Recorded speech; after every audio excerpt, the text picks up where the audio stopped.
Solipsism, ʻsʒlɨpsɪzəm, from Latin solus, meaning alone, and ipse, meaning self, is the philosophical idea that only one's own mind is sure to exist. As an epistemological position, solipsism holds that knowledge of anything outside one's own mind is unsure. The external world and other minds cannot be known, and might not exist outside the mind. As a metaphysical position, solipsism goes further to the conclusion that the world and other minds do not exist. Varieties. There are varying degrees of solipsism that parallel the varying degrees of serious skepticism. Metaphysical solipsism. Metaphysical solipsism is the strongest variety of solipsism. Based on a philosophy of subjective idealism, metaphysical solipsists maintain that the self is the only existing reality, and that all other reality, including the external world and other persons, are representations of that self and have no independent existence. There are weaker versions of metaphysical solipsism, such as Caspar Hare's egocentric presentism, or perspectival realism, in which other people are conscious but their experiences are simply not present. Epistemological solipsism. Epistemological solipsism is the variety of idealism according to which only the directly accessible mental of the solipsistic philosopher can be known. The existence of an external world is regarded as an unresolvable question rather than actually false. Epistemological solipsists claim that realism requires the question, assuming that there is a universe independent of an agent's mind, and knowable only through the agent's senses. How is the existence of this independent universe to be scientifically studied? If a person sets up a camera to photograph the moon, when they are not looking at it, then at best they determine that there is an image of the moon in the camera when they eventually look at it. Logically, this does not assure that the moon itself, or even the camera, existed at the time the photograph is supposed to have been taken. To establish that it is an image of an independent moon requires many other assumptions that amount to begging the question. Methodological solipsism may be a sort of weak agnostic, meaning missing knowledge solipsism. It is a consequence of strict epistemological requirements for knowledge, e.g. the requirement that knowledge must be certain. They still entertain the points that any induction is fallible, and that we may be brains and vats. However, there are those who say that even what we perceive as the brain is actually part of the external world, for it is only through our senses that we can see or feel the mind. There are thoughts, but that's all that's known for certain. Importantly, they do not intend to conclude that the stronger forms of solipsism are actually true. Methodological solipsists simply emphasize that justifications of an external world must be founded on indisputable facts about their own consciousness. The methodological solipsist believes that subjective impressions, empiricism, or innate knowledge, rationalism, are the sole possible or proper starting point for philosophical construction. Wood, 295. Often methodological solipsism is not held as a belief system, but rather used as a thought experiment to assist skepticism, e.g. Descartes' Cartesian skepticism. Main points. Denial of materialistic existence, in itself, does not constitute solipsism. Possibly the most controversial feature of the metaphysical solipsistic worldview is the denial of the existence of other minds. Since personal experiences are private and ineffable, another being's experience can be known only by analogy. Philosophers try to build knowledge on more than an inference or analogy. The failure of Descartes' epistemological enterprise brought to popularity the idea that all certain knowledge may go no further than I think, therefore I exist. Without providing any real details about the nature of the I that has been proven to exist.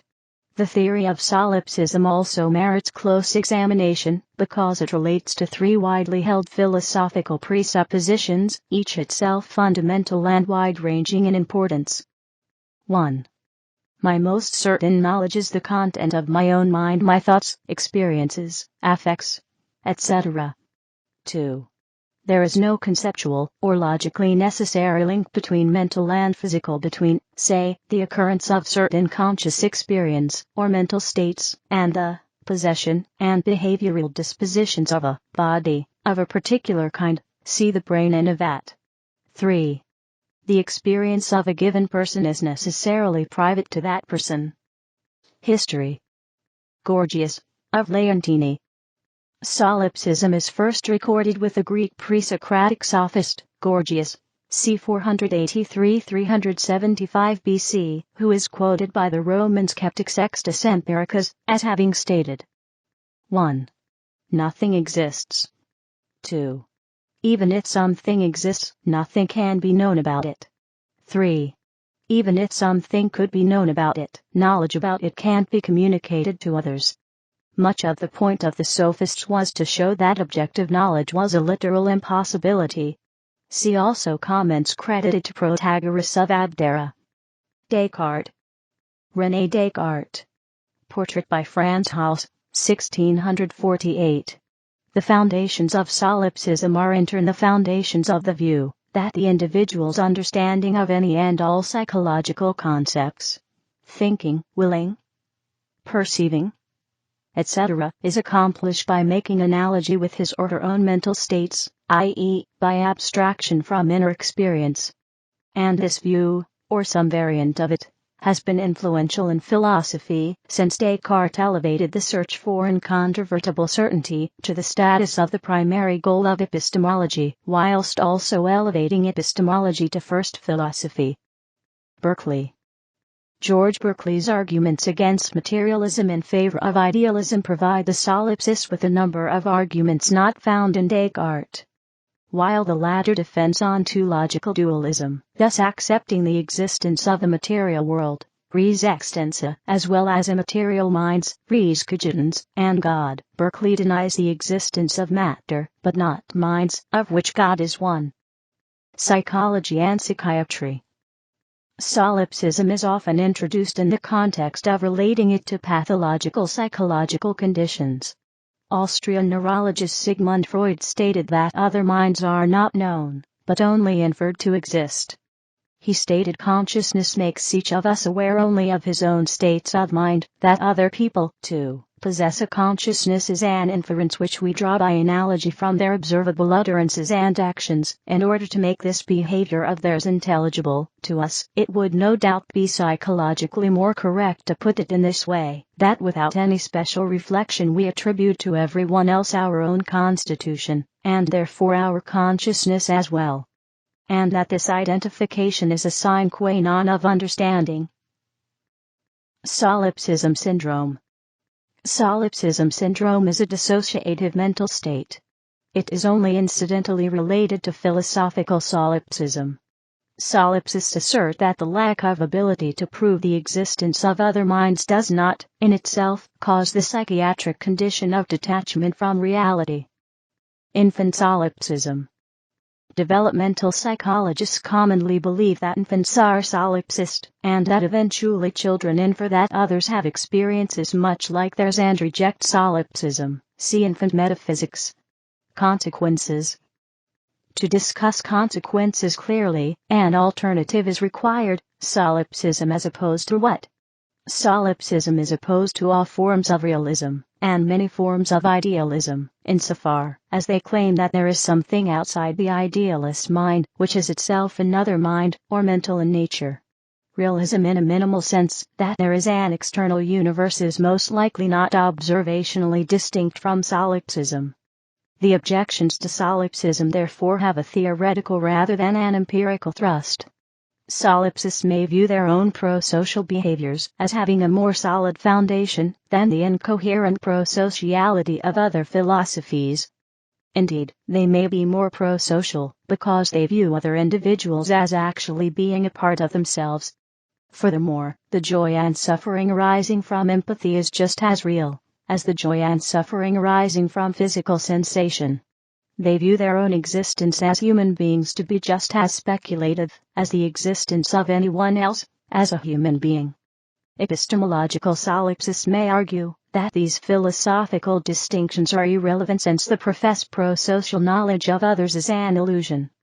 The British philosopher Alan Watts wrote extensively about this subject. Relation to other ideas. Idealism and materialism. One of the most fundamental debates in philosophy concerns the true nature of the world, whether it is some ethereal plane of ideas, or a reality of atomic particles and energy. Materialism posits a real world out there, as well as in and through us, that can be sensed, seen, heard, tasted, touched and felt, sometimes with prosthetic technologies corresponding to human sensing organs.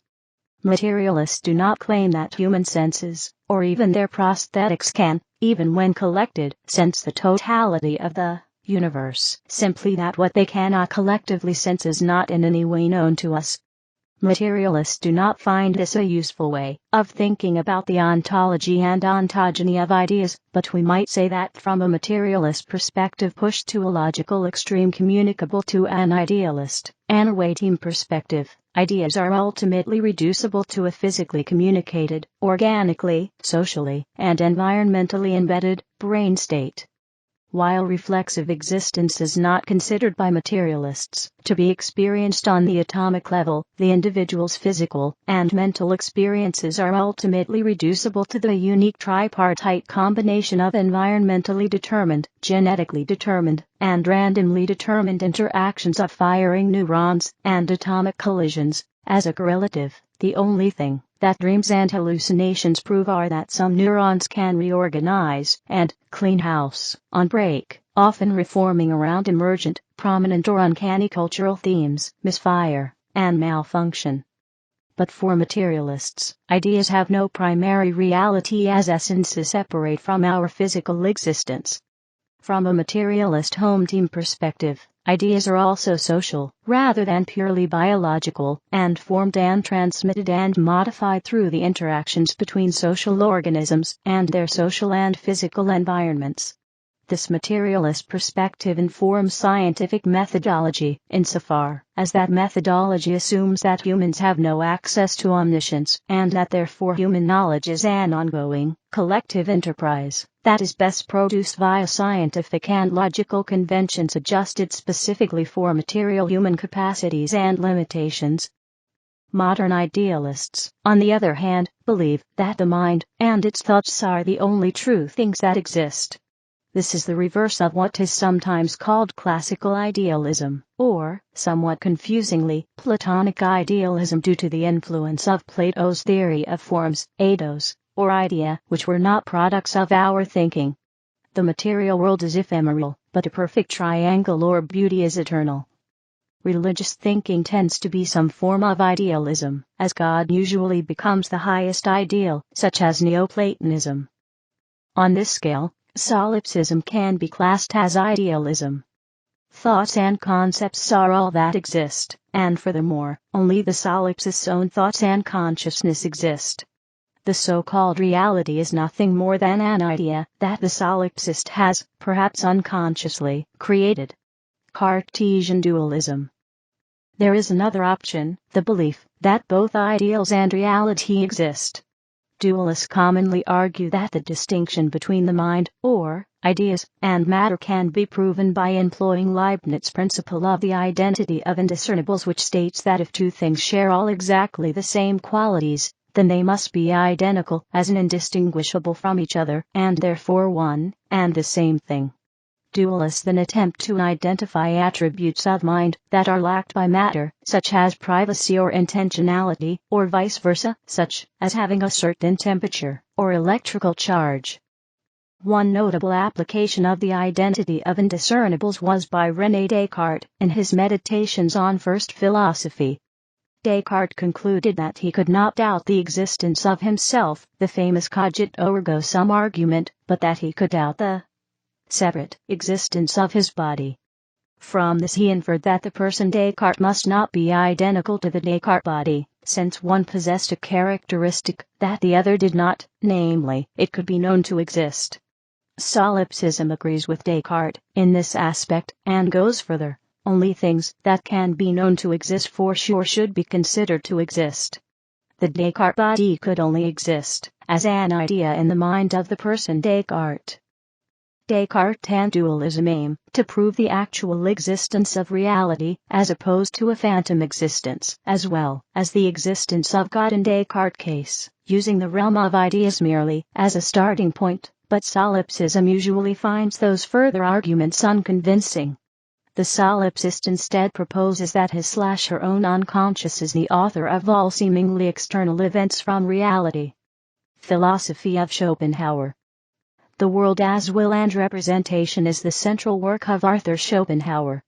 Schopenhauer saw the human will as our one window to the world behind the representation, the Kantian thing in itself. He believed, therefore, that we could gain knowledge about the thing in itself, something Kant said was impossible, since the rest of the relationship between representation and thing in itself could be understood by analogy to the relationship between human will and human body. Radical empiricism. The idealist philosopher George Berkeley argued that physical objects do not exist independently of the mind that perceives them.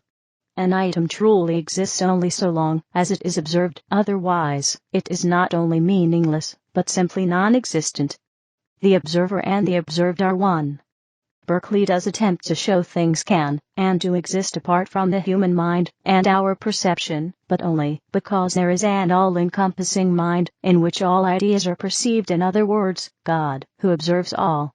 Solipsism agrees that nothing exists outside of perception, but would argue that Berkeley falls prey to the egocentric predicament he can only make his own observations and can't be truly sure that this God or other people exist to observe reality. The solipsist would say it is better to disregard the unreliable observations of alleged other people and rely upon the immediate certainty of one's own perceptions. Rationalism. Rationalism is the philosophical position that truth is best discovered by the use of reasoning and logic rather than by the use of the senses. See Plato's theory of forms. Solipsism is also skeptical of sense data. Philosophical zombie. The theory of solipsism crosses over with the theory of the philosophical zombie, in that all other seemingly conscious beings actually lack true consciousness. Instead, they only display traits of consciousness to the observer, who is the only conscious being there is. Falsifiability and testability. Solipsism is not a falsifiable hypothesis. As described by Karl Popper or Enri Lakatos, there does not seem to be an imaginable disproof. Not even the complete death, i.e., annihilation, of the solipsist could falsify his belief in solipsism, because he could not analyze that observation. One critical test is nevertheless to consider the induction from experience that the externally observable world does not seem, at first approach, to be directly manipulable purely by mental energies alone. One can indirectly manipulate the world through the medium of the physical body, but it seems impossible to do so through pure thought, e.g. via psychokinesis. It might be argued that if the external world were merely a construct of a single consciousness, i.e. the self, it could then follow that the external world should be somehow directly manipulable by that consciousness, and if it is not, then solipsism is false. An argument against this states the notion that such manipulation may be possible but barred from the conscious self via the subconscious self, a locked portion of the mind that is still nevertheless the same mind. Lucid dreaming might be considered an example of when these locked portions of the subconscious become accessible. An argument against this might be brought up in asking why the subconscious of the mind would be locked, also the access to the autonomous, locked portions of the mind during the lucid dreaming is obviously much different, for instance, is relatively more transient than the access to autonomous regions of the perceived nature. The method of the typical scientist is materialist. They first assume that the external world exists and can be known.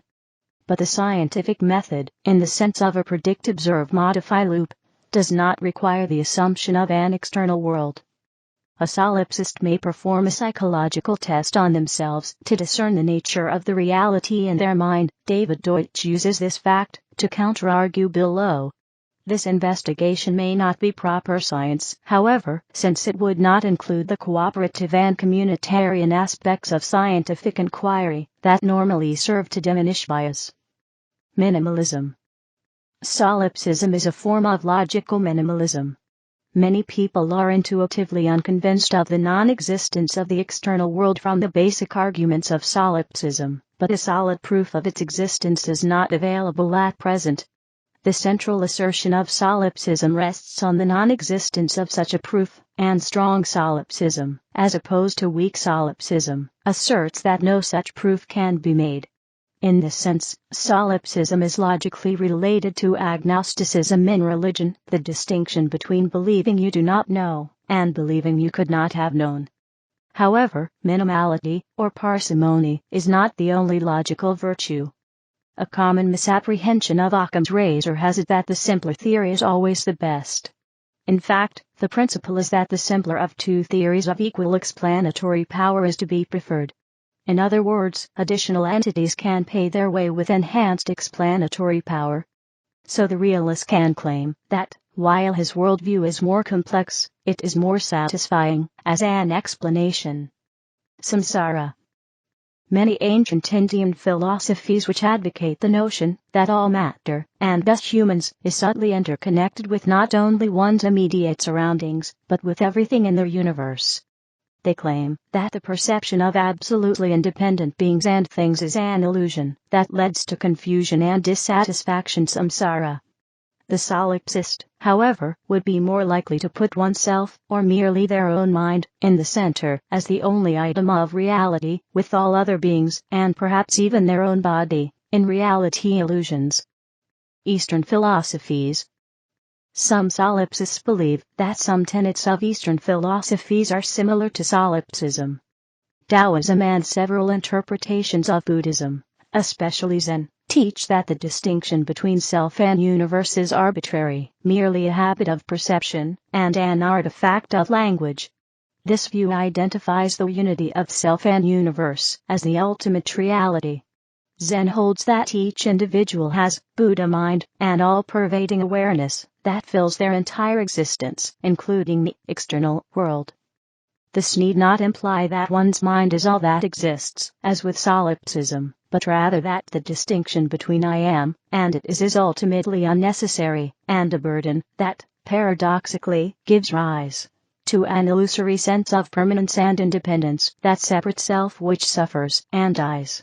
In this sense, Zen reflects Meister Eckhart's "the eye with which I see God is the same with which God sees me. My eye and God's eye is one eye, and one sight, and one knowledge, and one love." Zen works across both divisions of inside me and outside me with meditation practice, unraveling the notion of binary oppositions, which ultimately are seen as the source of any problem of solipsism. Hinduism. Earliest reference to solipsism in Hindu philosophy is found in the Brihadaranyaka Upanishad, dated to early 1st millennium BCE. The Upanishad holds the mind to be the only God, and all actions in the universe are thought to be a result of the mind assuming infinite forms. After the development of distinct schools of Indian philosophy, Advaita Vedanta and Samkhya schools are thought to have originated concepts similar to solipsism. Advaita Vedanta. Advaita is one of the 6 most known Hindu philosophical systems, and literally means non-duality. Its first great consolidator was Adi Shankaracharya, who continued the work of some of the Upanishadic teachers, and that of his teacher's teacher Gaudapada. By using various arguments, such as the analysis of the 3 states of experience, wakefulness, dream, and deep sleep, he established the singular reality of Brahman, in which Brahman, the universe, and the Atman, or the self, were one and the same. One who sees everything as nothing but the self, and the self in everything one sees, such a seer withdraws from nothing. For the enlightened, all that exists is nothing but the self, so how could any suffering or delusion continue for those who know this oneness? Ishopanishad, Sloka 6, 7. The concept of the self in the philosophy of Advaita could be interpreted as solipsism. However, the transhuman, theological implications of the self in Advaita are protected from true solipsism as is found in the West. Similarly, the Vedantic text Yoga Vasistha escapes charge of solipsism, because the relay is thought to be nothing but the absolute whole looked at through a particular unique point of interest. Advaita is also thought to strongly diverge from solipsism in that the former is a system of exploration of one's mind in order to finally understand the nature of the self and attain complete knowledge. the unity of existence said to be directly experienced and understood at the end as a part of complete knowledge. On the other hand, solipsism posits the non-existence of the external void right at the beginning, and says that no further inquiry is possible. Samkhya and Yoga.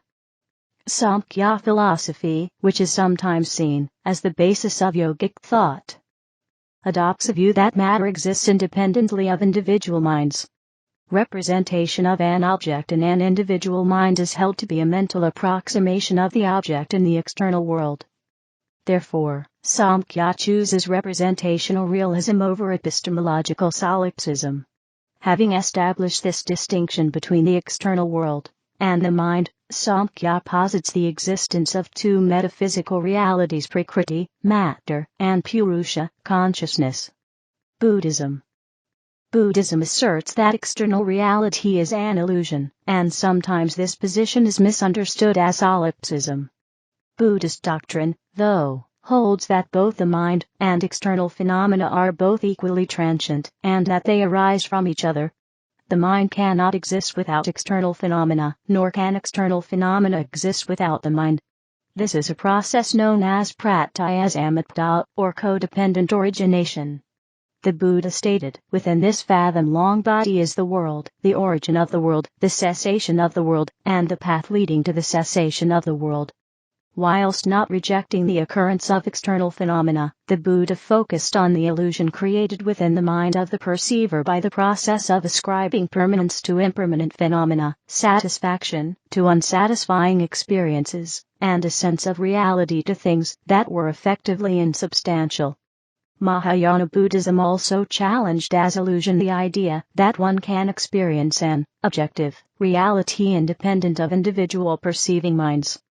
According to the Sutri Prasangika view, external objects do exist, just not inherently. Just as objects of mind do not exist inherently, mind also does not exist inherently. In other words, even though a chair may physically exist, individuals can only experience it through the medium of their own mind, each with their own literal point of view. Therefore, an independent, purely objective reality could never be experienced. Some later representatives of one Yogacara subschool, Prajnakaragupta, Ratna, Kurti, were proponents of solipsism, as well as of solipsism of this moment. The best example of such extreme ideas was the Treatise of Ratna, 11th century, Refutation of the Existence of Other Minds, Sentmentare Duzana.